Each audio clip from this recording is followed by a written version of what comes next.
Assalamualaikum, Johannes Annama. Senang sekali kita bisa berjumpa lagi. Kita sering mengeluh, duitku cuma mampir ya, atau gajian lewat doang kayak kereta ekspres. Sebagai akuntan, saya ingin bilang, masalahnya bukan pada jumlah uangnya, tapi pada wadahnya.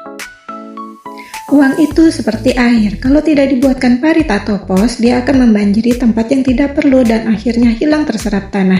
Dalam Islam, manajemen pos belanja ini adalah bentuk syukur atas amanah rezeki. Kita bukan mau jadi pelit, tapi kita mau jadi cerdas agar tidak jatuh ke dalam tabdzir atau pemborosan.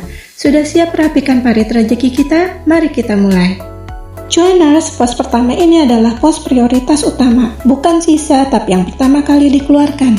Ini adalah 20% dari total pendapatanmu. Isinya apa? Zakat, infak, sedekah, dan dana darurat. Logika akuntansinya begini, harta itu butuh biaya pembersihan. Dengan sedekah di awal, kita mengundang keberkahan agar 80% sisanya cukup untuk sebulan. Lalu kenapa dana darurat masuk sini? Karena dalam Islam kita diajarkan untuk bersiap sebelum masa sulit datang. Jangan biarkan masa depanmu bergantung pada utang hanya karena kamu lupa menabung di masa lapang. Ingat, tabungan bukan untuk pamer, tapi untuk menjaga harga diri agar tidak meminta-minta.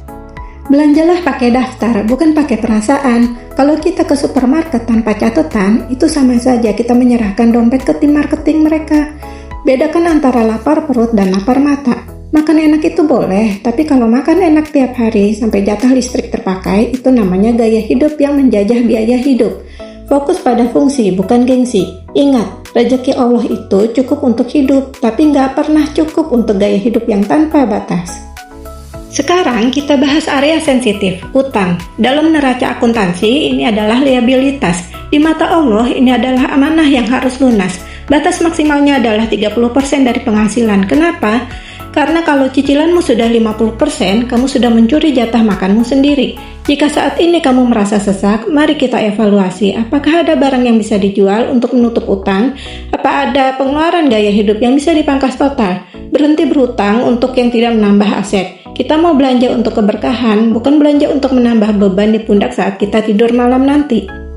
Teori tanpa praktek itu nol besar. Saya ingin Johannes Annama mulai melakukan audit mandiri. Gunakan sistem amplop. Kalau jatah belanja dapur sudah habis, jangan ambil dari jatah bensin. Disinilah letak kedisiplinan seseorang mengelola harta. Catat setiap pengeluaran sekecil apapun. Kenapa? Karena kalau pengeluaran kecil yang sering, itulah yang biasanya menenggelamkan kapal besar. Belanja untuk keluarga adalah sedekah yang paling utama di sisi Allah. Asalkan jalannya benar dan niatnya benar. Menata pos belanja bukan berarti kita jadi hamba uang. Justru kita ingin uang jadi hamba kita agar kita bisa lebih tenang beribadah. Terima kasih sudah belajar bersama di Annama Project. Semoga Allah memberkahi setiap rupiah yang kita usahakan dan kita belanjakan. Sampai jumpa di topik selanjutnya. Mari bertumbuh, mari berlimpah berkah. Wassalamualaikum warahmatullahi wabarakatuh.